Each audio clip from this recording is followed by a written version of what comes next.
And we are live. Welcome back to Takes by Fans. We have a great show for you today. As always, we are live every single day at noon Eastern. If you want to watch live, head over to twitch.tv/Takes by Fans. If you want to watch but not live, head over to our YouTube channel. We post all of our shows and clips of the show there on a daily basis. And if you just want to listen, we're on podcasting apps, folks, Spotify, iHeartRadio, Google Podcasts, Apple Podcasts, however you want to watch or listen, we've got you covered multiple ways. Alrighty, folks, today is a big old Friday. We are 2 days away from Super Bowl 55.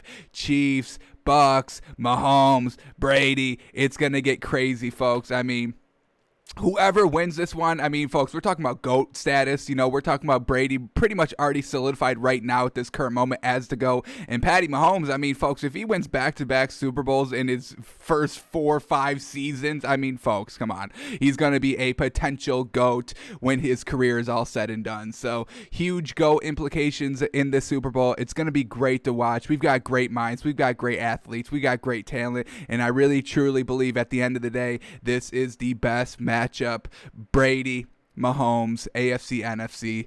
I don't think we could have gotten any better, honestly. So, cannot wait for that. So, we've been kind of telling you our picks. We're still rocking with Chiefs -3. We are going to be watching the third quarter of the Chiefs-Bucs Week 12 matchup just to see, what we see, what can we expect from these two come Sunday.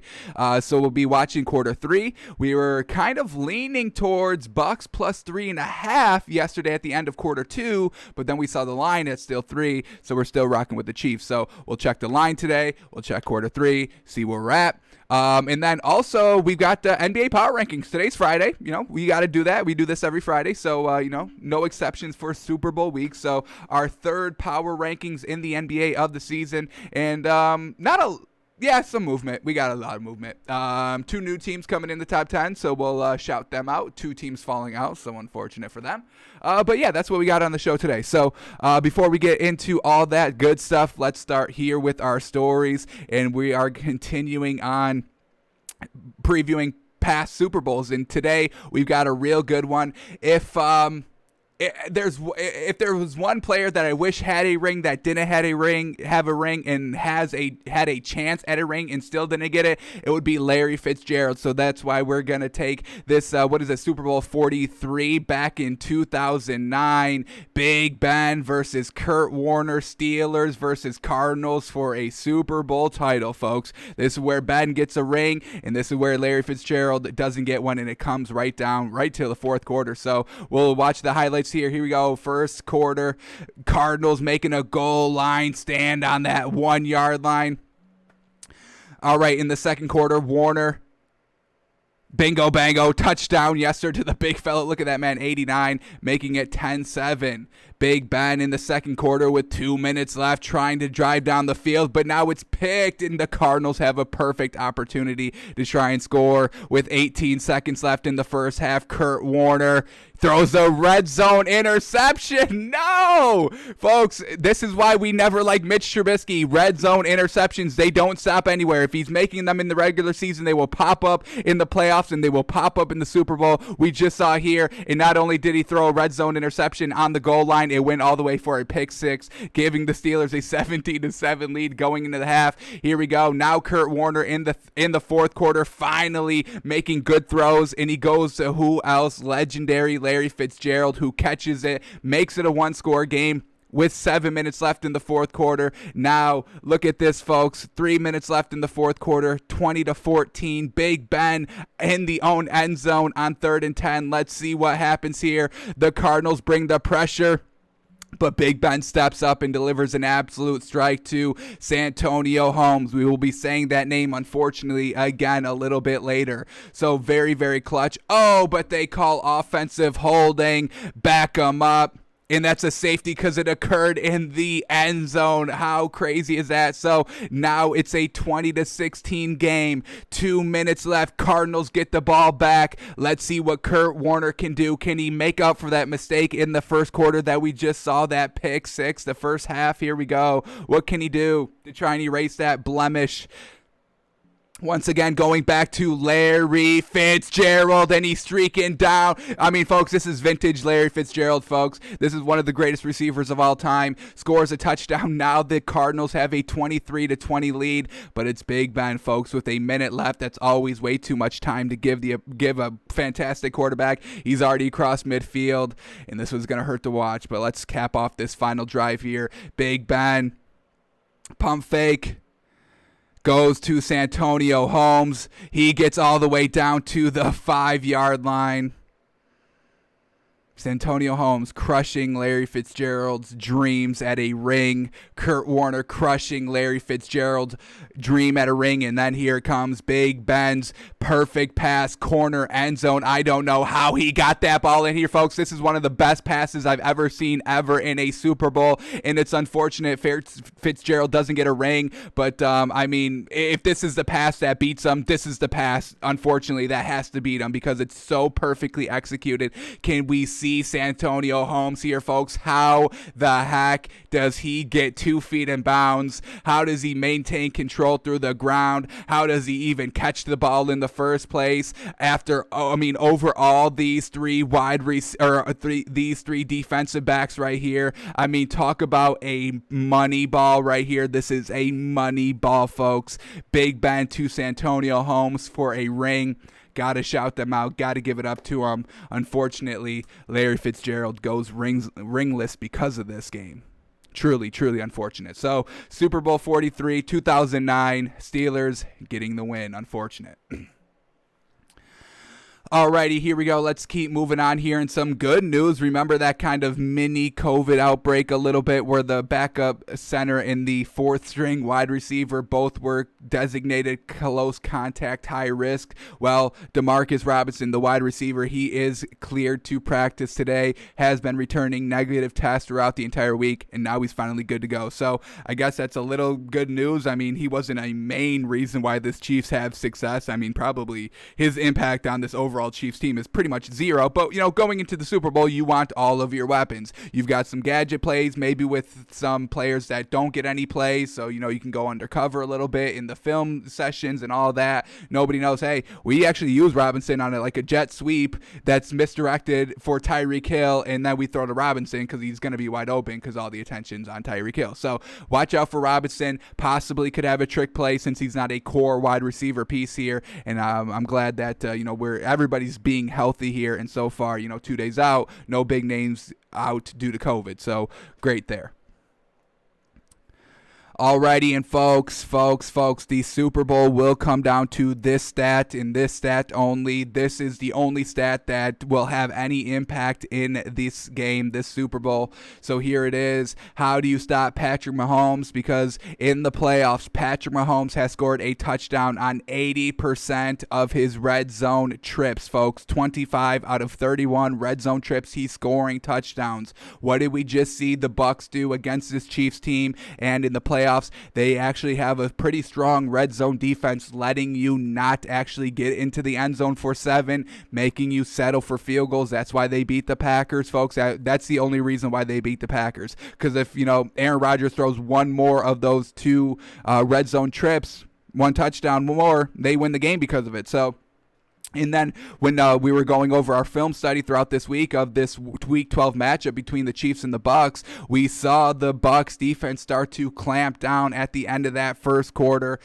Going into the second quarter, we saw the Bucs defense have actually a real good red zone defense and actually forcing turnovers in the red zone as well. So we've got great red zone offense versus pretty solid red zone defense going into the Super Bowl. So if the Chiefs have to settle for field goals, the Bucs will win it. But if the Chiefs just score touchdown after touchdown after touchdown after touchdown, the Chiefs will win it. So this is the only stat that matters. This is the only stat that we are basically betting the entire game on, red zone efficiency, because you cannot stop this Chiefs team between the 20 and the 20. You can't stop them. They're going to get across midfield. They're going to get past the 30-yard line. Now it's whether you stop them for a field goal or not. It's up to y'all on defense. So watch out for that in the Super Bowl, folks. Bring up this stat in the Super Bowl party. Everybody will love you because of it. I guarantee it. Alrighty, let's switch over to the NBA really quickly. LeBron James on the All-Star game is not a big fan. We got a couple of quotes here, so we'll read a couple of them here. Quote, I have zero energy and zero excitement about an All-Star game this season. He said he was looking forward to the 5-day break in March. He says he will be physically there, but not mentally. And then we get this one, zero energy, zero interest. He calls it, quote, a slap in the face after the league said they weren't going to have one. Now, I can understand the frustration. I mean, this is still a business, and players agree on things, and they have the Players Association to, speak for the players. So, if Adam Silver was like, yeah, we're going to try the season out, but we're not going to have an all-star game, and everybody agrees on that, and then, they come back later and be like, you know what, we are going to fit an all-star game in. So I can understand the frustration from that point, but the NBA Players Association signed off on it. They did. I mean, it wasn't just the league saying it's going to happen. We saw that the NBA and the NBA PA all both said, yes, we can do this. So unfortunate there for the players, but, their representation said yes. And, folks, we're already playing these games. We're already not in a bubble, so I don't really understand the big outrage. Vaccines are going out. We're getting better. We're getting through the pandemic. So I understand the NBA hasn't had, or they really have had some issues with the COVID this season, but it has seemed to get better. I think these last 2 weeks have gotten a lot better than the first, couple months of the season already, but I really just don't get. I mean, the All-Star game, it's going to be a normal game. They probably won't admit that many fans. Already some games and some stadiums and some teams are already having fans in the stands already, so I don't get the big fuss over this, honestly. It's an all-star game. Y'all already playing. Y'all already traveling. What's the big deal? I know, do you want to be like the NFL and be on Madden 2K? Because I don't want to see that. I want to see y'all the best versus the best. And also LeBron James, we chose you as an all-star. We voted you. One of the 10 players. So please don't disrespect Takes by Fans like that by not showing up to the game. Come on. Our vote matters, yeah? So that's the All-Star game. Not a lot of people are liking it. All right, and then the last story, oh my goodness, this Rockets team, they finally get everybody good, and now, John Wall's having a game off, Victor Oladipo's having a game off, and now Christian Wood goes down, and he could miss extended time. Went down early third quarter of last night, and unfortunately did not return. So a little bit of an ankle injury. He stepped on somebody's foot coming down, and he twisted it. He had to actually get kind of carried off a little bit. I did see him get into a wheelchair before he left kind of the floor. So we'll see where this goes, but man, this Rockets team seems like they can't catch any breaks here, unfortunately. But we're still going to be rocking with the Rockets because they did end up winning last night, so that's a silver lining. No Oladipo, Christian Wood goes down. I guess they only need John Wall. So we'll see what happens with this Rockets team. Still big on them, but I do want to see Christian Wood get back out there pretty speedily. Alrighty, those are all the stories that we had to cover for today, so let's get into the NBA. We'll quickly go through, preview all the games, and then we'll go a little bit deeper into the stats. So here we go. 5 games on last night. Jazz and the Hawks, and no Trae Young, so we told you to stay away from the Hawks. We didn't expect the Hawks to win, and the Hawks don't win. Folks, if Trae Young is not on the floor, folks, he's the lifeblood of this team, hands down, 1,000%. I don't know if anybody's disagreeing with that. So Jazz get the win 112-91 over a Trae Young-less Hawks team. Oh my goodness, Warriors, Mavericks, finally, the one game that we actually bet against the Warriors, we took Mavericks -3 in our moneymaker last night, and now Kelly Oubre Jr. wants to have the game of his career, folks. He put up 40. That was his career high. So, classic. Unfortunately, we lose our moneymaker because of this one. We hit Lakers -5. Told y'all on that one. But Mavericks -3 gets busted up because Kelly Oubre Jr. finally wants to have a good game. Now, I love it. This is what we've been saying. We want Kelly Oubre Jr. to be good. So it's just unfortunate the timing of our bet and when he did it. But hey, we're here for, this Kelly Oubre Warriors that put up 147 points, folks. They were looking real dang good. So Warriors get the win 147-116 over the Mavs. Blazers, 76ers, and can you talk about next man up mentality. Blazers still without McCollum and Nurkic. No Damian Lillard even in this game. And the Blazers still win it. Now, the 76ers didn't have Ben Simmons, so that's a big defensive piece that they have. And, if you expected Danny Green to step up in the absence of one of the starters, you are sadly mistaken, because we all know Danny Green, and we'll get to the stats a little bit later, but once again, he underperforms when he needs to step up. I mean, this is classic. So very well done to the Blazers. And folks, we'll give it a little tease here, but we might move them into the top 10 because of how well they're doing without, two of their main three starters here. And three of their main three starters were not playing in the 76ers game, and they still pull off the win. So next man up mentality, that actually shows a lot to me. That shows everybody buys in, and you got great coaching. If you're winning games without your star players, the bench steps up, the next mentality syndrome steps up, and everybody shows out. So this is a huge win for the Blazers, and I think we may be rewarding them a little bit by putting them in the top 10. Alrighty, Rockets, Grizzlies, and hey, John Wall, he's the guy, because we saw, Victor Oladipo not be able to win games without John Wall, but John Wall can win games without Victor Oladipo, so maybe John Wall is the key piece to this Rockets team. Now, they still got other great players on the bench and still in the starting lineup, but, the big three that we like, John Wall, Oladipo, and Christian Wood, and Christian Wood goes down in the third quarter, and no Victor Oladipo, and John Wall is still able to get a win here for this team, so once again, another great sign by this Rockets team. They're not just the big three. They do have PJ Tucker, and I am forgetting the other one. PJ Tucker, Eric Gordon. So they do still have other great pieces, but you've got two superstars and one emerging star. So Rockets getting the win 115 over the Grizzlies, 103. Very, very good win there. And then the last game of the night, once again, this was in our moneymaker. We had a two-team moneymaker going. And Lakers -5. Yeah, they struggled a little bit in the first half, but folks, I mean, they got it cleaned up. I mean, we know what happened last year in the bubble. The Lakers or the Nuggets still cannot beat this Lakers team, folks, in the second half. In the third quarter, Denver put up 17 points. In the fourth quarter, they put up 18 points. You're not going to win like that. The Lakers outscored the Nuggets in the second half just in the third quarter alone, folks. So Lakers get the win. They cover the -5. Jokic cannot eat on this Lakers team. They will shut it down. Montrezl Harrell was doing a fantastic job shutting down the low post in the second half. So we got to give it up to them. So Lakers get the win 114-93 over the Nuggets. The one game that we called right last night, because we did not see Kelly Oubre Jr. putting up 40 points. Unfortunate. Alrighty, let's go a little bit deeper into the stats. Then we'll do the moneymaker, and then we'll do our power rankings, and then we'll do quarter 3 of Chiefs Bucs week 12. So here we go. We'll start here with Jazz and the Hawks, and no Trae Young. So who's gonna step it up on this team? Who's gonna have the next man up mentality? Well, nobody, unfortunately. Rondo, starting guard, and he puts up 0 points. Now, he did have 8 assists and 6 rebounds, which is good, but we still need some points from you because you took 7 shots and missed them all. Couldn't even get to the line once. Come on, got to be a little bit better than that. Clint Capella had a down game in the scoring department, 6 points, but he did have 17 rebounds and 8 offensive rebounds. So we will give him that, but we still need Clint Capella. I mean, Clint Capella not putting up, 15 points without Trae Young, that is correlation right there.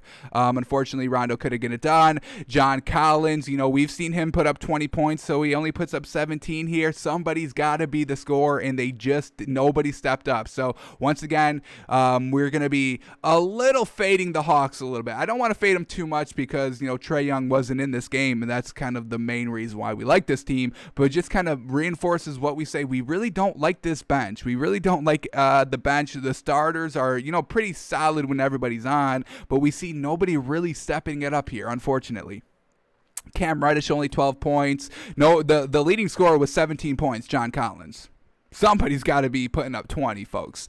And then off the bench, let's shout out Tony Snell putting up 12 points. Somebody doing what they're supposed to be doing, right? 10-plus points off the bench. Unfortunately, nobody else got the memo. So let's switch over to the Jazz now. Donovan Mitchell back in shape, back in rhythm. 18 points, 5 assists, 3 rebounds. Didn't shoot well from the field. 3 of 5 from 3. Rudy Gobert, classic game, 11 points, 12 rebounds, 4 of those offensive. Royce O'Neal, 10 rebounds, 2 points, classic him. Bojan Bogdanovic, 21 points, 6 rebounds, and then Mike Conley, 11 points. And Jordan Clarkson stepping up, leading scorer for the team off the bench. That's why he's still our 6th man of the year so far. 23 points, 7 rebounds, shot to 70% from the field, 63% from the 3. I mean, folks, this man's great. He was the leading scorer of this team. Absolutely love this Jazz team. Rudy Gobert is always solid. Donovan Mitchell is always solid. Jordan Clarkson is always solid. And folks, I mean, still look at this bench. Derek Favors, 9 points. Joe Ingles, 6 points. Georges Niang, 5 points, 3 assists. So, I mean, they still got a lot of talent on this Jazz team. Very good team. So the Jazz get the win, 112-91 over the Hawks. Alrighty, Warriors and the Mavs, and as we said, Kelly Oubre Jr. was absolutely balling, folks. Finally, his first great game here, probably his first good game of the entire season, if we're being a little honest. Here. So Kelly Oubre Jr., 40 points, 8 rebounds. He shot 66% from the field, 7 of 10 from 3. Steph Curry adds on 28 points, 6 assists. I mean, when these two are going, folks, it's going to be game over, and they were definitely going last night. Steph Curry shooting 53%, fantastic. Draymond Green, 11 points, 15 assists, 6 rebounds. And then let's shout out this man, Juan Toscano Anderson, getting into the starting lineup and absolutely balling, folks. We know Kevin Looney is out, and they switched Draymond Green to the 5 and put Juan Toscano Anderson at the 4, and he thrived, folks. 14 points, 8 rebounds, 5 assists. I think the Warriors have discovered an undiscovered gem, honestly, with this man. No Kevin Looney, still no James Wiseman, unfortunately, so really big into this man. Juan Toscano Anderson, who is this man? I've never heard of this man before. He a rookie? He's got 1 year experience. Undrafted, yes sir. Way to step it up. All right, let's go. I might put him on the cash list. I know we will be officially starting the cash list on Monday. After the NFL season is pretty much wrapped up, that's when we're going to start doing the daily cash and trash list because, we'll have a little bit more time in the show now. But I think we're going to put Juan Toscano Anderson right on this cash list. First time in the starting lineup. I think first time playing all season, honestly. And he played hella good. Very impressive. Juan Toscano Anderson. Let's put this man on the cash list. I know we also have a Russell Westbrook on here. We'll talk about that on Monday. Don't worry, folks. we'll be taking him off. Don't worry. But let's do this. JTA, baby. JTA, our new man, for his 2-4 performance. Let's get this man some love here. Alrighty, let's go back to the stats now. Who else was stepping up for the Rockets here? Or for the Warriors? Andrew Wiggins, always solid, always consistent, 18 points. Love to see this, man. This is the Warriors team I want to see. This is the Warriors team that I envisioned when we put them in our top 10 in our first initial power rankings, when we put them at like number 7, I think. This is what I want to see. Very, very well done. All right. And then Michael Mulder off the bench, 12 points. Damian Lee, 17 points off the bench. They got great production from everybody here. Alrighty, now we're talking. Now the Warriors are cooking, folks. Let's see what they do for the next week.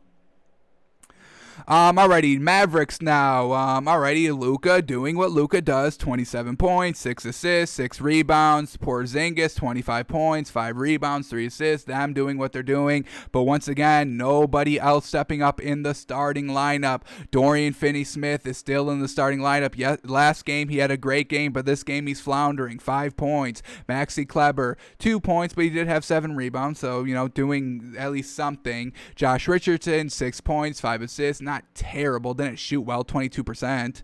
And then Tim Hardaway Jr. stepping up off the bench again. Alrighty, so maybe this is where Tim Hardaway Jr. thrives. He's not a starter, a solid six man, because we get another 19-point game from him on 43% shooting. Not bad off the bench. So, and then Jalen Brunson as well off the bench, 18 points. So the starters for this Mavs team, nobody can figure out how to work in the system of Doncic and Porzingis, it seems like, because no other starters are having success. Bench players are. People on the bench, from the starting position now on the bench are having more success on the bench than they did in the starting position. So this Mavericks team, they have been floundering all season, and they cannot win their back-to-back here against a streaking Warriors. Holy cow. So Warriors get the win 147-116, folks. Like 30-point win. Holy cow.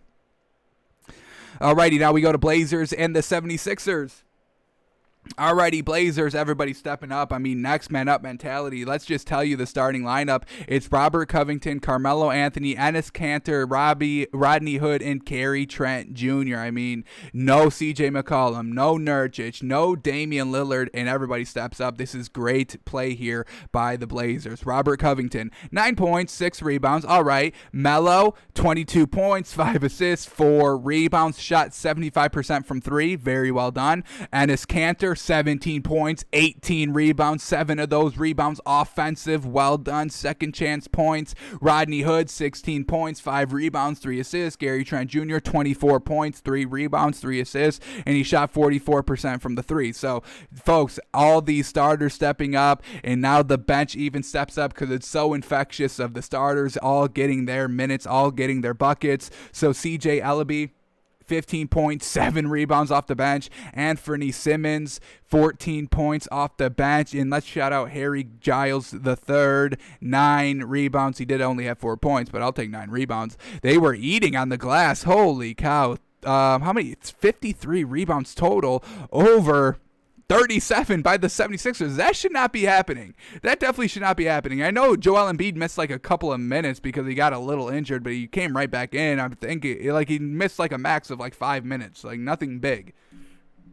So no reason for the Blazers to be out rebounding like that, but like we said, we're going to chalk this loss up for the 76ers as next man up mentality for the Blazers, which I've got no problem with, but 76ers, we don't want to see this again. If this happens again, then we'll, start to kind of fade the 76ers a little bit, but I think for right now of what we're seeing, just because Ben Simmons still didn't play, so, he's a beef down low, he's great defense, he can grab some boards, so we can excuse it a tad, but just no more than a tad. So let's go to the 76ers now. Joel Embiid is still absolutely on fire. 37 points, 5 rebounds. Very well done. Shot 66%. Tobias Harris, 12 points, 11 rebounds. Very well done. Furkan Korkmaz, 13 points, 5 rebounds. Once again, very good. But who didn't step up? The usual suspects, folks. And I have to bring Seth Curry. I got to drag him down to the usual suspects as well because he's been floundering these last 4 or 5 games, unfortunately. He had maybe one breakout game, and it maybe sucked me in a little bit, but he hasn't really been doing anything that great since. So 0 points. He only did play 12 minutes, so that's probably why. But the second guy gets no pass. Dennis Greenward, however you want to, whatever his real name is. Danny Green does not step up ever. And we are super over it. So Danny Green, 3 points.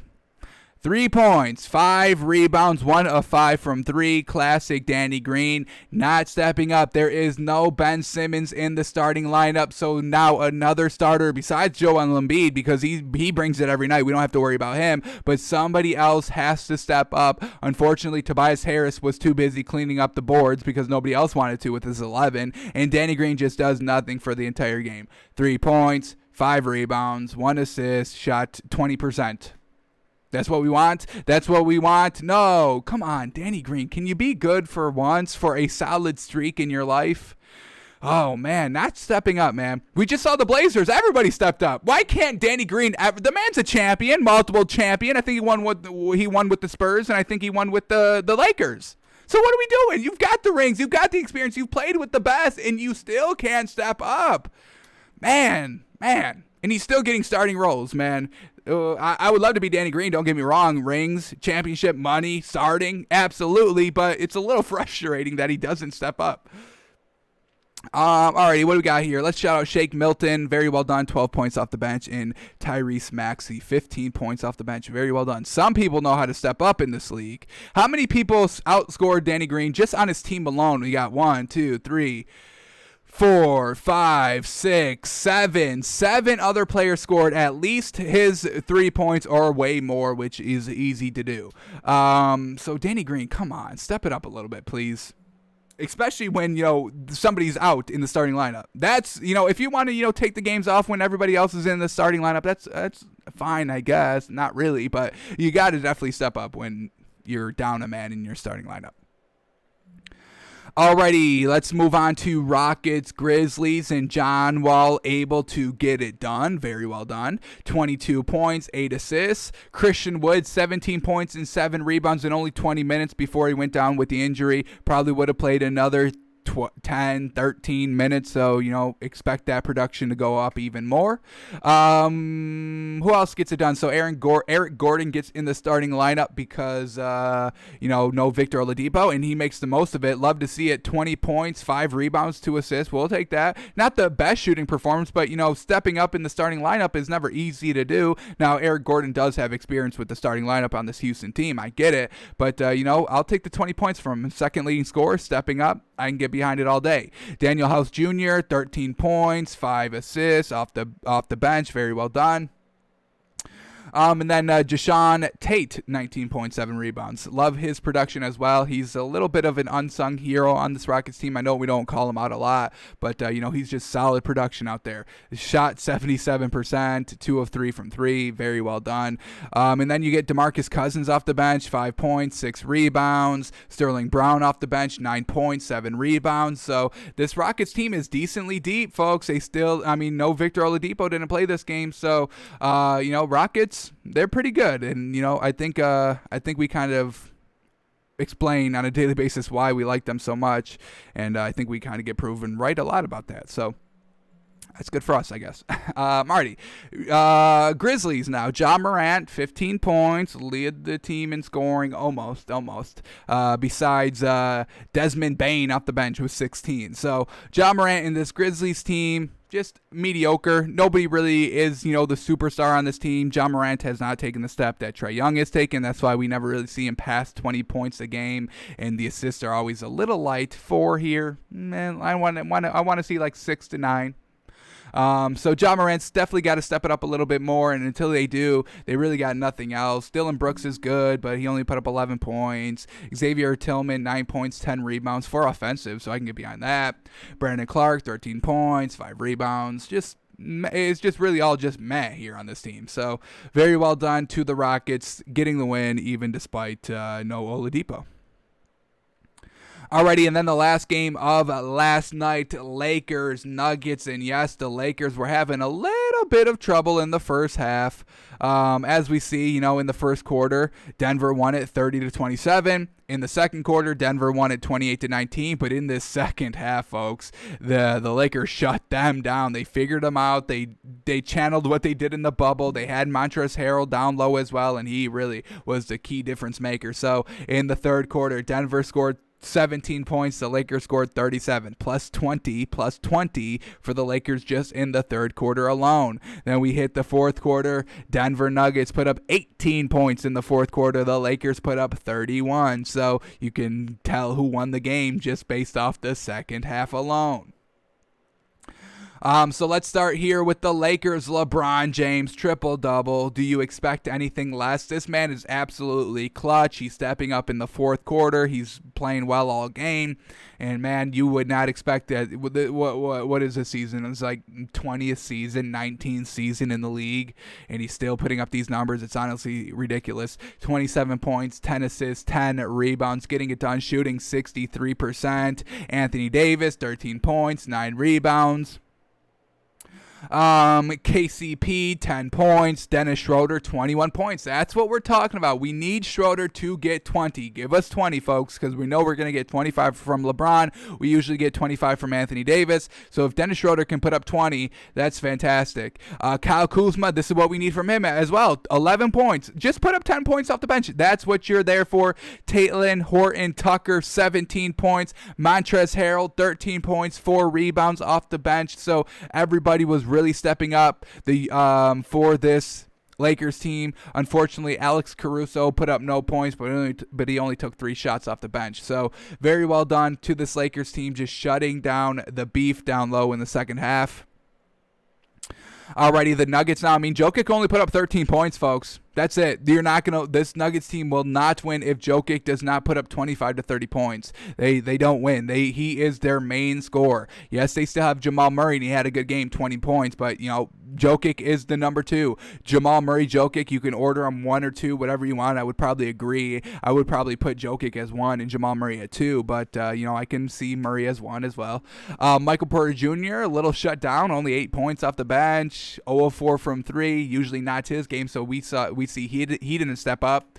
Paul Millsap, 6 points, 6 rebounds. That's fine. Will Barton, 9 points. JaMychal Green, 14 points. But it was really just a shutdown of Jokic in the second half that really just led the Lakers to the win, and that's what we know. We saw it in the bubble, in the playoffs. The Lakers win 4-1, no worries. Jokic never gave him trouble, and he's still not giving him trouble. So great sign for the Lakers here. They're not fazed by Jokic. They're not fazed by the big 3 because they got, they got Anthony Davis that can lock him up on the perimeter. They got Montrezl Harrell that can lock him up down low. They can stop the beef. They can stop the 3-point beef. So this is why this Lakers team is so dangerous. That's why the Jazz, a little disappointed because they can't stop Jokic. That's why they keep losing to them. So Lakers, they've got some great defending bigs that can defend other great bigs. And that's a huge reason why they're still very good. Are they still atop of the West?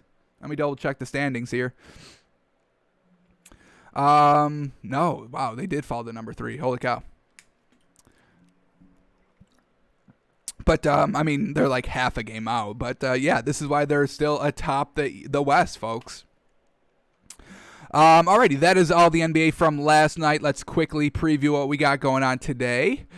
See if we can make any money in our moneymaker today. A lot of games on, so hopefully we can find some good value. We got 2 nationally televised games, and they should be decent. Raptors, Nets. This should be a blowout of the Nets if everybody's playing, and I am assuming they are. No disrespect to the Raptors. They are kind of pesky, and they will play pretty good defense, but at the end of the day, they're not going to be able to keep up the firing power. Fred VanVleet's having, streaky games. Same thing with Siakam, so it's nothing consistent. So we may be swallowing a lot of points here with the Nets here. They face off at 7:30 on ESPN. Wizards, Heat, Hornets, Jazz. Ooh, very looking forward to this Hornets Jazz game. This is going to be telling because this could have some implications in next week's power rankings. If that gives you any clue, we'll be doing that in a minute, folks. Relax. Pistons, Suns. Hopefully the Suns don't let us down. A lot of not good teams playing today. Magic Bulls, do we care? Do we care? Cavs facing the Bucs, that should be a blowout. Wizards, Heat. Wizards are kind of streaking a little bit. They're 2 of their last 3. Timberwolves, Thunder, once again, do we care? Pistons, do we care? But we get a nice little matchup here, 10 o'clock, Celtics, Clippers on ESPN. I like the Clippers all day here. Once again, we may be swallowing a couple points here. I think we're going to be taking a lot of favorites tonight. So let's see what we get. Here we go. Let's refresh these lines, get these lines up to date, see if we can find any good value, and get this moneymaker back on track because we're hitting like 50% these last couple days. All right, here we go. Pelicans, Pacers. Is this right? Yes, it is. All right, Pelicans, Pacers. Pacers -1.5, Pelicans +1.5. Not really sure where to go in this direction. Unfortunately for this Pacers team, they're not really showing me anything great. We are kind of fading them a little bit, so can't be on this Pacers kind of little bandwagon if they even have one. Like this emerging Pelicans team, game is going to tell us a lot about both of these teams. Going to stay away from it. We'll take their next maybe action, but for this one, let's see how it plays out and then learn from it. But I'm not comfortable total, and this is no great value. I mean, 1.5 for either of these teams. It's literally could go either way. So, not going to take this one.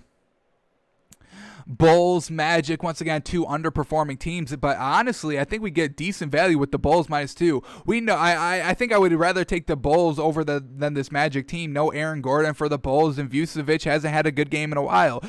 Zach LaVine is stepping up every single game, but he's always coming up short because you need more than one person in this league. So Bulls, Magic, we're gonna stay away from it. But the Bulls -2 is I think the better play. If you were gonna have to take this game, if you wanted to just to take this game for some reason, I would say the Bulls -2 is the better play than taking the 2 for the Magic. Raptors, Nets, and wow, we only have to swallow 5 for the Nets. Yes, I'll lock this in. I'm not falling in love with Fred VanVleet because he had a 50-point game. I don't care about that. We look at his stats every game. Nothing really impresses us. They are falling down, folks. If the Raptors were the GameStop stock, folks, they are on the decline, and it's going to continue to decline for basically ever, folks. This Raptors team is not coming back up. Yes, 3 years ago, before they won the ring, they were trending up. Then they won the ring. That was when they were at the high point. Then they lost Kawhi Leonard, so they dipped a little bit, but they kept winning, so they went up a little bit more. But now, I mean, folks, they are just tanking. They've lost all their momentum. They've lost all their kind of magic that made them good. Role players achieving a lot more than what they should be because they're elevated by a great coach and, maybe even elevated by that previous championship that they won. But now that they've got no magic, no titles, they're just an average team now. They are crashing and burning. So Nets, we only have to swallow the 5. I've got no problem with that. They beat the Clippers by 3-4 points, and they've got great defense. Once again, Nets at home, only have to swallow 5. I honestly think that I was ready to swallow like 9.5, 10 points, honestly. So if I only have to swallow 5, I'm taking this all day. First great value here, Nets -5. Bucs, Cavs. What do we got here? Bucs -10, Cavs +10.5. Like the Bucs here. In these last 2 games, the Bucs have been absolutely on point with the 3 ball. So we're gonna stay away from this game because I want to see if this is legit for the Bucs or just classic Bucs having a good 2-game stretch and then going back to floundering. So this is a pivotal week for the Bucs. We took them out of the top 10 in an impromptu power rankings on Monday or Tuesday early in this week, but we may have to be returning them to the top 10 because they heard us talk disrespectful about them, about their 3 ball, and they've been hitting them these last 2 games. So we're going to stay away from Bucs, Cavs.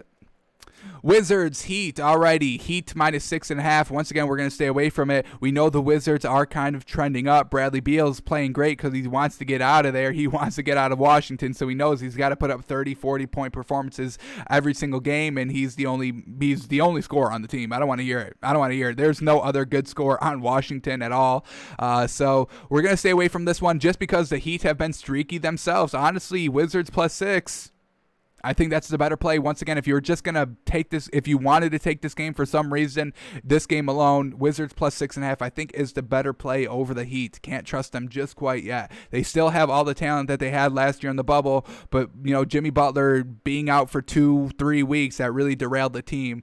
So they can get back on track to where they were last year, but we got to see them start to do it a little bit more. Alrighty, Jazz, Hornets. Holy cow, Hornets +8. And these 2 teams just faced a couple days ago. Am I mistaken? Doth I mistaketh? Let's see. Was it Wednesday? Hornets 76ers. What was Monday?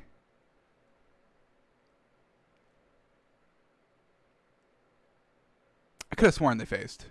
Let me look at this. What do I got on the notes?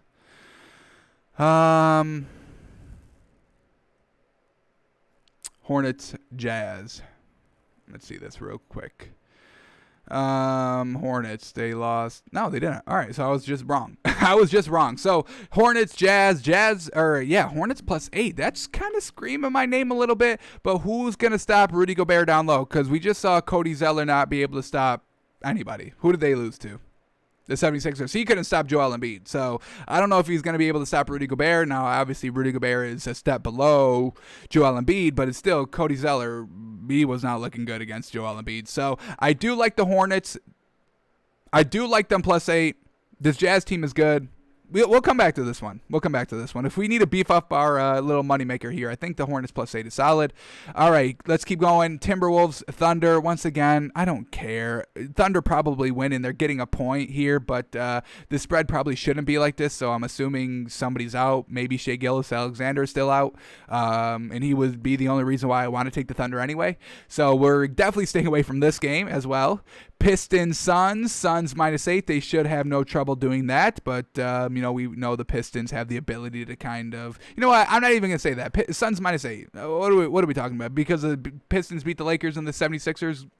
I don't care. I honestly don't care. They're still trash. Blake Griffin has one good game, so we're not even gonna say that narrative out loud. Honestly, Suns -8 should be fine, but I'm not gonna swallow 8 points.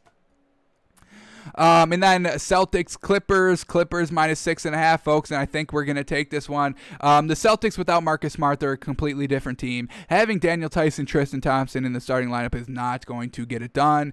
They rely too much on Jaylen Brown and Jason Tatum, and they're fantastic talents. Don't get me wrong. I love everything about their duo that they have, but they have really nothing else. They have no great big. They have no great number 3. Kemba Walker's a little streaky, not clutch at all. Marcus Smart, I think, is a better 3 than Kemba Walker is, honestly, on the Celtics team. So we're going to take the Clippers -6.5. Everybody should be good to go this game. Paul George, Kawhi Leonard, they got great defense. They're at home. Celtics, they're just not a great team anymore without Marcus Smart. And even with Marcus Smart, they're even kind of not that great either. Step down of what they were last year. So do we do this 2-teamer or do we force it to a 3-teamer?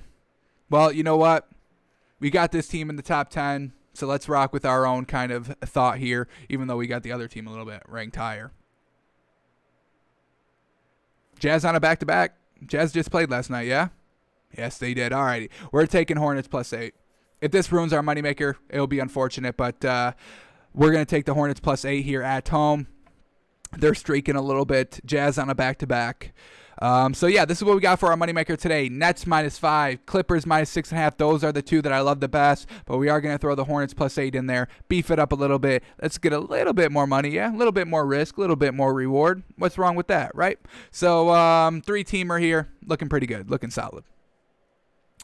Alrighty, let's head over to our kind of co-main segment today, NBA Power Rankings. We've done 2 already. This is our 3rd of the season. We do this every week on Fridays. We've got 2 teams exiting the top 10, so two new teams will be brought in. Do we have a new number 1? Maybe, but I will tell you we have a new number 2. So that's what we got. All right, so before we start getting into this, let's tell you why we're taking these 2 teams out so we can be a little bit more clear here, and then we'll do the addition. So the first team that is going to be knocked out of the power rankings, did we knock 3 teams out? We did knock 3 teams out. All right, we knocked 3 teams out. So the first team we're going to knock out, unfortunately, is the Hawks. I love Trae Young and I love Clint Capella. That's hands down. They're great. They're fantastic. Trae Young is elevating this Hawks team very, very well. But their bench is very lackluster. They get decent contribution from their other starters, but it's nothing solid. It's nothing that you can rely on. If one of the big 2, Clint Capella or Trae Young, are out, you can't really rely on anybody else stepping it up. So unfortunate for this Hawks team. I kept them in the power rankings as long as I could, but unfortunately we do have to kick them out this week, and I definitely think they can get back in here, no doubt, but I need to start seeing something else besides Trae Young and Clint Capella, unfortunately. So the Hawks will be moving out. The Pacers will also be moving out as well. I mean, in their last, what they've done this last week, they beat the Grizzlies. Okay, congrats. But then you lose to the Hornets, the 76ers, and the Bucs. I mean, this is what we want to see about this Pacers team. Yes, they're competitive against kind of the better teams, and that's why we have first, put them into the power rankings. But we need to start seeing them actually start beating the better teams, and they haven't really been able to show that. So yes, the bonus is great. Yes, their entire starting squad thought is pretty good, but they're not stepping up. They're not beating the better teams. They're just kind of competing with them, and that's fine, but at some point we have to start seeing the wins, and we don't have that yet with the Pacers, so they will be moving out. And then the last team we're moving out is the Celtics. Once again, I mean, what have they done this week? They beat the Warriors. Congrats. What have they done since last Friday? They beat the Warriors. That's nothing great. And then they lose to the Spurs, Lakers, and the Kings. And I do love the Kings. They're streaking good. I love what De'Aaron Fox is doing. Everybody's really stepping it up on that team, so very well done to the Kings. Let's shout them out. But the Celtics team, Jason Tatum and Jaylen Brown are just not enough. Kemba Walker is just not clutch. We've seen this multiple times. Marcus Smart is out. Daniel Tice, I absolutely do not like at all. And now you got Daniel Tice and Tristan Thompson both together in the starting lineup. I mean, where are points coming from? Because I can guarantee you they're not coming from any of those two. So, unfortunately, we do have to move the Celtics out. But don't get me wrong, Jason Tatum and Jaylen Brown are fantastic, folks. We've been big. I've always been big on them. I mean, years ago. I mean, as soon as Jason Tatum came in the league, I knew that man was going to be fantastic, and he's been being fantastic ever since that point. So, unfortunate for the Celtics. They probably can get back in the top 10, but we definitely do need Marcus Smart back in the starting lineup before we even touch them again, honestly. Alrighty, so since we told you guys straight up who is exiting the top 10, let's tell you how we are reordering it. So we're going to start from 10, work our way up to number 1. So here we go. The new number 10 team, because we are moving the Rockets up a little bit. So our first new team in the top 10, we got to shout out the Blazers, folks. I mean, the fact that they're winning games without C.J. McCollum and Nurkic is fantastic. And then they just won a game without Damian Lillard last night. It was absolutely fantastic to watch. So, very well done. And they beat the 76ers, who we clearly have as the number 1 team right here. We probably should have prefaced it by saying what our top 10 is. Number 10 going into this week. Let's do this very quickly. Rockets, Hawks at 9, Pacers at 8, Celtics at 7, Nuggets at 6, Nets at 5, Lakers at 4, Clippers at 3, Jazz at 2, and 76ers at 1, just for those who aren't watching and just listening. That was the top 10 coming in. But let's get back to our new number 10 here. The Blazers, they are all stepping up, and that's what I want to see. We just knocked out the Pacers because, they haven't been beating the good teams. Blazers are beating the good teams. In the last week, the Blazers have beaten the Bulls, the Wizards, and the 76ers. That's decent teams. Now, the one game they lost to was against the Bucs, unfortunately. That is a very good team, and the Blazers would need to be at full capacity to try and beat them. But, beating this... Beating the 76ers last night was fantastic. Yes, the Wizards and Bulls isn't anything great, but we're not going to penalize you for for doing what you're supposed to, beating the teams that you're supposed to be beating. We're not going to penalize you for that. So, Blazers, everybody's stepping up. The bench, the other starters, next man up mentality, everybody's buying in. That shows me great coaching. I love it. So, everybody's buying in on this Blazers team in the organization. So, I am as well. Welcome to the top 10 Blazers. We'll start them out slow, see what they do this week, but, winning without their major pieces. C.J. McCollum is the number 2 in this team. Hands down. I don't want to hear anything about it. Damian Lillard's the 1. C.J. McCollum's the 2. Nurkic is probably the 3 or 4, however you want to mark it, but he is big for this success of the Blazers, and they're winning without the 2. It's fantastic. So Blazers at 10, very well done. Alrighty, new number 9 team, and they heard us disrespect them by taking them out of the top 10 midweek, which we don't do. We only do our power rankings on Fridays, but we had to make an exception because the Bucs lost 2 straight games, but we have to put them back in the top 10 now. We're moving them up to number 9 because these last 2 games have been absolutely magnificent for the Bucs. Our one biggest flaw, our one biggest red flag on this Bucs team is that they don't hit the 3 consistently, but these last 2 games, they've been hitting the 3 very, very well. So the Bucs, they ended up losing in the last week to the Pelicans and the Hornets. That's why we moved them out of the top 10. But then they beat the Blazers and the Pacers, and that's why we're moving them back into the top 10. So Giannis is fantastic. Nobody's doubting that. Chris Middleton's been stepping up. Dante DiVincenzo has been stepping up. Fantastic. So welcome back to the top 10 Bucs. But we have to keep seeing the threes be very good. It doesn't have to be great every game, but it has to be a lot more consistent than what they've been doing a little bit earlier in the season. And I have started to see a little bit of a turnaround from the three, so that's fantastic. If this Bucs team can start spreading the floor by hitting the three consistently, now we've got a complete team. So Bucs at number 9, back in the top 10. Alrighty, new number 7 team, and this is a new addition, so this is the last of the new additions here. Everything else is just a little reordering. Alrighty, so our last new team here in the top 10 is going to be the Hornets. Yes, sir. Love this team. They're up and coming. They're winning. They got rookies that are elevating the team. LaMelo Ball, we just voted him for an all-star, folks. What he did on the bench, he got elevated to the starting position this week. So in the last week, the Hornets have beaten the Pacers, the Bucs, and the Heat. Those are all great wins. And two of those 3 wins were in our top 10 coming into this week. So very well done, beating some upper tier teams, beating the Heat. Now they did lose to the 76ers, unfortunately, but once again, I mean, that's to be expected. The 76ers are the best team in the NBA. So I can, forgive some teams, and they still made it competitive. I think this was the one moneymaker game I was thinking of where we took them plus like 8 or something, and they lose by 7, so we still hit it. I think that was the one that I was thinking of. So, yes, I mean, this Hornets team, they're all stepping up. Cody Zeller, how is he doing? He didn't play great against Joel Embiid. He kind of got eaten all day against Joel Embiid. But all these other teams, he's doing very well. And, LaMelo Ball in the starting lineup has been fantastic. It's really working out. Just needed that kind of one game to get acclimated, but they still won the game in overtime. That was the Heat game. Yeah, their first game with LaMelo Ball in the starting lineup. They beat the Heat in overtime. So very well done to the Heat. We have them over the Bucs because they have beaten the Bucs.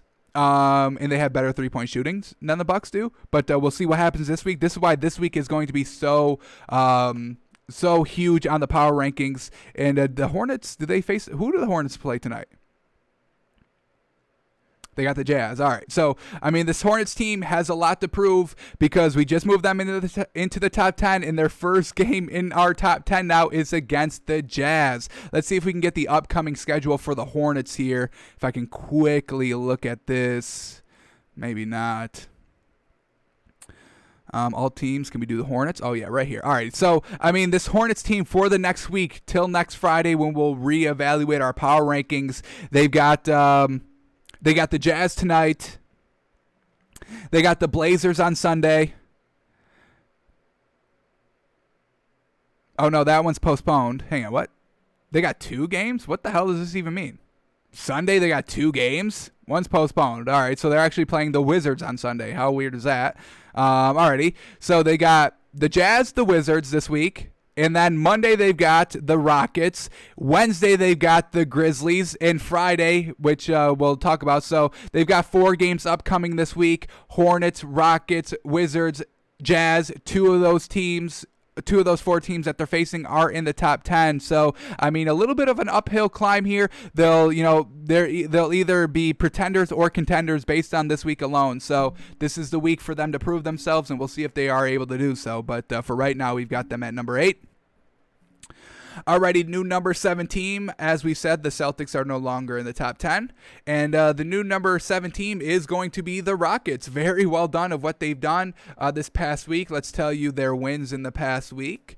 The Rockets have beaten the Pelicans, the Grizzlies, and the Thunder. And their one loss this week was against the Thunder as well, but they had no John Wall for that game. So a little bit of why they lost was because they weren't at full capacity. But this Rockets team, everybody's stepping up. We just saw, no Victor Oladipo last night, no Christian Wood for the last half of that game last night, and they were still able to pull it off. So I love what this team is doing with the starting lineup of Wall, Oladipo, and Christian Wood. It's absolutely fantastic. They're winning games. I wanted to move them a little bit higher. The one reason why we didn't move them a little bit higher is now that Christian Wood is out. Let's see if they can still streak a little bit. Yes, they still have John Wall and Victor Oladipo, and they still got Eric Gordon and PJ Tucker. Those are all still great pieces. But let's see how this team maneuvers without their center, Christian Wood. So we did move them up to number 7 based on what they did this week, but I'm a little worried about this upcoming week for the Rockets. They're great at full strength, but we'll see how they do without Christian Wood. Alrighty, new number. No. Nuggets are staying the number 6 seed. So didn't really know what to do with them this week. In the last week, they won against the Jazz, but they lost against the Spurs and the Lakers. So we know that they probably should have lost against the Lakers. I mean, we told you they were going to lose anyway. But that Jazz win was very, very good because the Jazz are they are the Jazz's one kryptonite. They've got no answer for Jokic, folks. Rudy Gobert cannot guard Jokic. So they beat an elite team this week. They lost it against an elite team, and they lost against kind of a mediocre team in the Spurs. So we're going to give them a pass here this week. Still keep them at number 6. They're a great team. They've got talent. They're deep, folks. They still got Michael Porter Jr. off the bench, who is absolutely fantastic. So Nuggets here at number 6. We'll see what they do this week. We'll move them up or down, corresponding on what they do this week. But they've got talent. Losing against the Lakers, not great. Beating the Jazz, great. Losing against Spurs, really not great. So I think everything, with all that being said, everything just kind of cancels out a little bit. So we'll leave them at number 6. Alrighty, new number 5 team, and this is where the shakeup gets a little crazy, folks. We're shaking up the top 5 a little bit. So, new number 5 team is going to be the Clippers. We see them drop down from 3 to 5 here. They let's tell you what they did this week. They won against the Magic, the Cavs, and the Knicks. Very well done, but they lost against the Nets. Not great. Their defense was great. In the first half, they were winning the game. I think they had like did they open up like a 20-point lead, like a 15-point lead, double-digit lead, like early in the first quarter. Slowly started to chip away from it. The Nets did. And, overall, we just saw in this game, offense beats defense between these two teams. The Nets were all hitting. There's just so much firepower, so much superstar power, so much clutch power on this Nets team that the Clippers just don't have, unfortunately. We saw Paul George take that, potentially game-tying 3 and miss it. Yes, they got bailed out with the foul call, but he still missed the 3. He's not as clutch as Kyrie, KD, and James Harden, because in this game, the big 3 for the Nets, they were all hitting clutch 3s. They all hit a clutch 3 in the final 3 minutes of this game, and I believe they all hit it like a mid-range jumper or a layup in the final 3 minutes as well. So it's just going to be a little bit too much to overcome for this Clippers team. We just saw the Clippers lose to the Nets, so I have to put the Nets above the Clippers, folks. If you're losing head-to-head matchups in this week, I mean, we can forgive, come 3 weeks from now, we're still not going to be talking about this Clippers-Nets matchup until they play again, obviously. But Clippers losing to the Nets. Yes, you can beat who would I say they beat? They beat the Magic, the Cavs, and the Knicks. Those are all bottom half of the league teams here. Bottom half teams here were nothing great. So Clippers losing their star matchup against the Nets, can't let it slide. They got outshot, unfortunately. They got out clutched, unfortunately. So we got to move the Clippers down to 5. Alrighty, new number 4 team. Yes, here we go. New number 4 team is going to be the Nets. So very well done. Moving up a spot here. I mean, that Clippers game spoke volumes to me, folks. The clutchness of the big 3. That's what we finally wanted to see. We know they were good, but can they be clutch? Can they all be clutch? Who's going to take the last shot? Does it matter? It seems to not to matter anymore, honestly. So everybody can hit. The big 3 can hit. They can all be clutch. In this Nets team in the last week, they beat the Thunder and the Clippers. Very well done. They lost to the Wizards in that crazy game where Russell Westbrook had 40, and the score was like 140-something to 140-something as well. So, the Nets, they don't have the best defense, but it clearly doesn't matter because they can outscore and outshoot any team that they really want. Yes, they lost to the Cavs, and yes, we just said that they lost to the Wizards. But beating the upper echelon teams, that's what we want to see from the Nets. Yes, against the Cavs, maybe they don't go so hard because it's not an elite team. So. And they kind of had the attitude on their team of Kyrie and Kevin Durant of elevating, when it matters. All right, I'll go 100% against the great teams, the best teams. If I'm facing against a mediocre team, I may go 99%, 98%. And I'm not disrespecting them, and they may not even be doing that, but that's just kind of the attitude I see on this team. people don't even play in back-to-back. So, I mean, when you're facing a garbage team, when you think and know that you should be winning, I'm sure they're not playing at 100%. So, Nets at number 4, beating the Clippers speaks volumes, folks. That was a huge win for them. Alrighty, new number 3 team. This team is moving back a little bit. Number 3 is going to be the Jazz. Alrighty, so what have they done in the last week? They beat the Mavs, the Hawks, and the Pistons. Very well done, but they still cannot beat this Nuggets team. We're going back to last season in the bubble in the playoffs. They lose in 7, 4-3 against the Nuggets. So Jazz still not able to kind of fix their mistakes from last season. This team is still good, and they're still very, very deep. Rudy Gobert is fantastic. Donovan Mitchell, Mike Conley, Joe Ingles, Royce O'Neal. I mean, they've got really all the pieces everywhere. They're good, but losing against that Nuggets team is kind of telling. The Mavs aren't really that good. That was the team they beat. The Pistons aren't that good. That was the team they beat. The Hawks. They beat the Hawks, and I don't think who didn't play that game. There might have been somebody out that game, but the Hawks aren't that deep. If you can just take care of Clint Capella down low and Trae Young, you'll be fine. And the Jazz have so many pieces that they can take care of those two pieces, those two superstars for the Hawks. So, yes, decent wins. Like we said, we're not going to penalize teams for winning games that they should, but I really wanted to see them beat the Nuggets team, getting blown out in the first quarter, not coming ready to play. We got to knock them a little bit because of that. So we dropped the Jazz down to 2-3. New number 2 team here is going to be the Lakers. Very well done by them. In the last week, they beat the Celtics, the Nuggets, and the Hawks. All great wins, and they didn't even lose. 3-0 this week. Fantastic. Beating some top teams, the Celtics, the Nuggets. Very well done. So, yes, we started to see a little bit of a step up by Dennis Schroeder a little bit. Kyle Kuzma finally started to step up. LeBron's always been clutch, and we're still seeing that this week. So, we'll move the Lakers up a little bit here. Very well done. It's LeBron and AD and Dennis Schroeder now, and they're all getting it done. Montrezl Harrell even stepping it up this week as well. So this is what we want to see from the Lakers. This is what we know the Lakers can do, and we'll have them at number 2 for it. But 76ers are still staying our number 1 team. In the last week, they beat the Timberwolves, Hornets, and Pacers. And we just saw last night they lost to the Blazers. No Ben Simmons for that game. Blazers, next man up mentality. We're going to cut them a little slack, cut the 76ers a little slack for losing that game. We saw in the head-to-head matchup, the Lakers lose to the 76ers.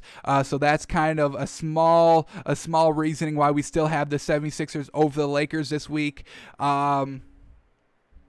Everybody's being good when everybody's in the starting lineup. I know we just talked a lot of shit about Danny Green at the opening of the show, but it's Joel Embiid. He's the MVP. He literally nobody can stop this man, folks. It's just nobody can stop him. He's unguardable, and Tobias Harris really steps up really kind of greatly, almost on a game-to-game basis. So they still got some great pieces. Their starting lineup, I think we talked about the story earlier this week, when their starting lineup of Curry, Danny Green, Tobias Harris, Joel Embiid, and Ben Simmons are all in the starting lineup together, they're 12-0, folks. They don't lose. Obviously, we just saw Ben Simmons not in the starting lineup last night, and they lose, and so that doesn't go against their 12-0 record. So we still have the 76ers at number 1. Lakers can rival them this week, obviously. The difference between these two teams, in my opinion, are very, very, very small. I'm just giving it to the 76ers just because I want to see this kind of starting lineup still be undefeated. And until they lose the game of their starters, I don't think they will lose. So I have to see it to believe it. So this will be our power rankings going into next week. We'll reevaluate this next Friday. So we got the Blazers at 10, Bucs at 9, Hornets at 8, Rockets at 7, Nuggets at 6, Clippers at 5, Nets at 4, Jazz at 3, Lakers at 2, and 76ers still at number 1.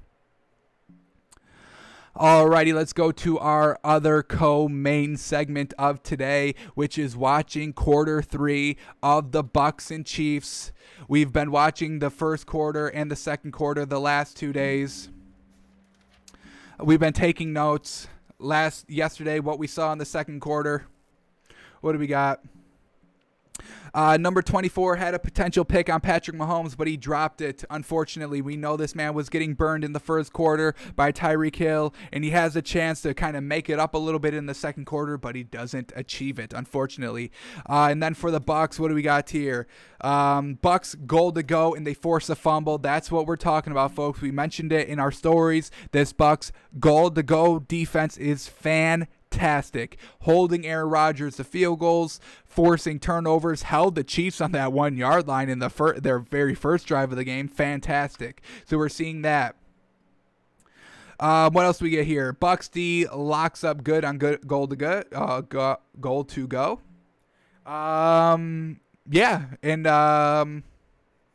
Ronald Jones touchdown, the back out of the backfield. That's what we were saying last night, that the Chiefs could not stop the back out of the backfield on that pass. So that is something that we can watch for in this third quarter of how kind of the Bucs are going to put up points in this game. So without further ado, let's mark off a section for quarter 3, and let's roll this film, baby. Let's see what we see. So we'll watch quarter 3. We'll talk through it. Then we'll go back to the line, what the line is, and give, kind of not our final pick. Our final pick will come tomorrow on the show after we finish watching the fourth quarter. But, we'll see where we are 3 quarters into this kind of, preview of the Super Bowl on week 12. So let's get this going here. Let's start here on the third quarter. This thing is buffering on me. Let's refresh. We got a show here, man. We don't schedule buffering time into the show, so here we go. There we go. No more buffer. That's what I want to see. We'll take it 10 seconds at a time. See if we see anything on the broadcast. All right, here we go in the first half. Let's break this down real quick. Quarterback comparisons. We'll start here with Patrick Mahomes, 25 of 33. Folks, they threw the ball 33 times in the first half alone. Absolutely crazy. 359 yards, whatever they wanted down the field. Doesn't matter. 2 touchdowns, no pick. Tom Brady, 10 of 16, 117 yards, 1 touchdown, no picks. Classic kind of quarterback play here in a half of football. This is more realistic than this, folks. This is not realistic at all. 25 of 33 in the first half. I would not expect that in the Super Bowl, honestly. But they may do it. It worked, so why not? Alrighty, here we go. In the third quarter is underway with the kickoff. It's a touchback, nothing great. All right, so Bucs get the ball to start the third quarter, and they start on their own 25-yard line. Here we go. First play of the second half. Let's see what the... So that's where we will leave it, folks. Quarter 3 is in the books. What do we see? Let's recap it real quick. The read option by the Chiefs is still here, week 12, to pick up easy first downs. It's going to be almost impossible to guard because there's so many different variations. It's almost impossible to guard that. Tyreek Hill is still killing 24. That's a huge sign. Bucs settling for the field goal, not great. Conservative in the red zone. Brady 50-50. We still got to like the Chiefs here. Let's see what the line is. Let's go to the line. Here we go. And it's still Chiefs -3. So here we go. Friday at 1:33 p.m., 2 days before the official Super Bowl date. We are still big on Chiefs -3. Brady is showing nothing that we haven't seen. He's still, everything that we're seeing in the playoffs is still here in week 12. So that shows that he hasn't cleaned it up all season. And now he has to go against the best offense in the league. He better hope he makes no mistakes. And he better hope his defense can handle any mistakes if they arise, and I don't know if they can. So Chiefs -3, folks. I think that's the only play. I don't see any real value in taking the Bucs +3 other than it's just Brady.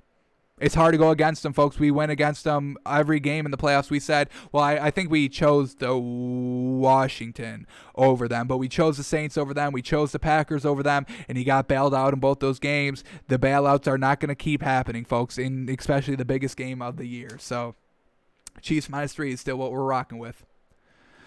Alrighty, folks, that's going to do it for us today. Come back tomorrow when we finish up quarter four. We'll make our solidified pick for Super Bowl. We'll maybe go over a little bit of prop bets as well. It will kind of be our Super Bowl show. We are going to be here on Sunday as well, just recapping everything, getting us ready for the big game. May come a little bit earlier, so keep up with Twitter. We'll also kind of tell you maybe tomorrow on the show of when we will be live on Sunday. So thanks for tuning in. Thanks for watching, folks, and we're back tomorrow.